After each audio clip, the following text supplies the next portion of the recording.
330 non-citizens arrested.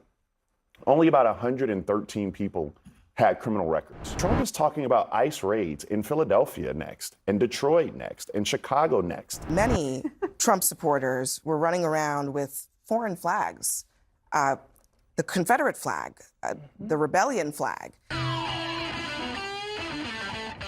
I want to jump into a CNN panel discussing the now nationwide anti-ICE protests happening by everyday Americans who are sick of this fascist Trump regime. So if you can, take a moment and leave us a like on the video. It lets us know you enjoy the content. It gets us out there to more people, a big boost in the algorithm, and let's hop right into the debate. In LA, you're talking about since June 6th, there have been 330 non-citizens arrested. Only about 113 people had criminal records. And so the protests that you're hearing, the voices that you're hearing from people are about those mothers or about those children or about those people who make our lives run every single day, who are not criminals, because no one will sit up here and tell you that if you committed a crime, you shouldn't be deported, but those individuals who are part of the fabric of our lives. And this is Trump's America.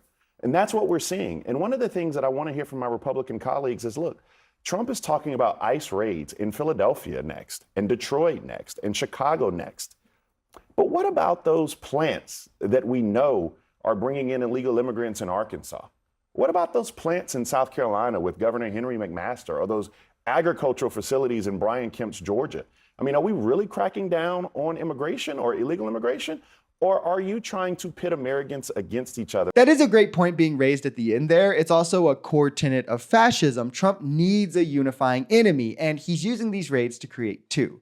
Undocumented immigrants by, well, first the rhetoric he's long deployed against them, but then the original raids that started this, and the libs by trying his hardest to paint these as violent riots, destroying the city and being carried out and supported by Democrats, when we just know that's not the reality. It's actually Democrats, liberals showing MAGA, hey, like, this is probably what mass protests should actually look like. This is how you be the adults in the room, because none of them are calling for or supporting this. It's also confined to less than 0.02% of the city. Tens of thousands of people are protesting, and only 150 have been arrested for any violence or destruction. There will always be bad apples trying to take advantage of a situation when mass protests and things are happening. It's about not letting the minority define the majority, like MAGA did for January 6th. And it's as they should be, by the way, in terms of them being arrested. We're not MAGA here. We're not going to call for their pardons or their innocence and say they were all peaceful for the next 4 years. But it is also hilarious, the framing of this by the right, because Trump is underwater massively on deportations. Went from way over water to way underwater, largely because of these ICE raids. Like, most of America is tired of it, regardless of their politics. Yet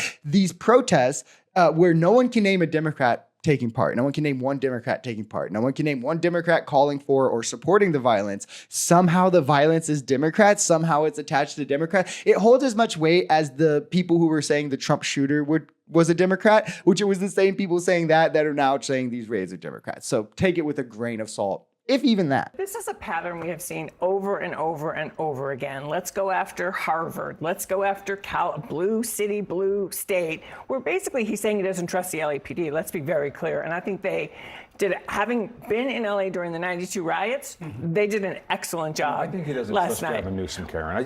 You can have that opinion, but right. Now I'm going to say my opinion, which is, I think it's important to remember, part of the reason that we're here, to what Bakari was saying, is because Donald Trump misled the American people. He said during the campaign it was going to be about violent criminals. No, I disagree with that completely. Let me finish. We're seeing people come out all over the country. We saw a group of, frankly, Trump folks when a waitress in Minnesota, who was part of the community, been there for 15 years, be taken in by ICE, and the community said, wait a second, she's not a violent criminal. And for those of us on the left, I'm at the point where I think it's time we stop pretending that we even kind of value these clowns' opinions. Like, they've shown us who they are. They're willing liars, they're bad faith, and they do little research. They're blindly following their cult leader as if these are Democrat riots, but now the protests are going to be happening in Texas because why? In Indiana, in Iowa. These losers just can't accept the fact that they've lost America. Or a better way to put it is that they never really had them to do these things. The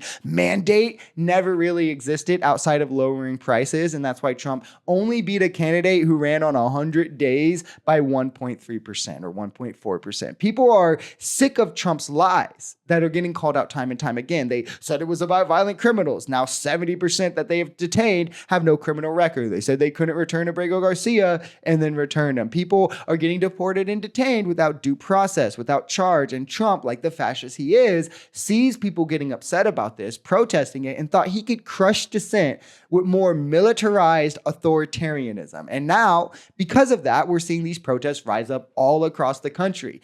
Everything that's happened since Friday night entirely on Trump's hands. Actually, everything that happened before Friday night entirely on Trump's hands. We all told him and MAGA, if you have ICE walking the street like the Gestapo, exactly this is going to happen. And now this is happening. And they're like, who could have known? You would have to point out that there was a very prominent day, I'm not even going to say what day it was, when many Trump supporters were running around with foreign flags. The Confederate flag, the rebellion flag.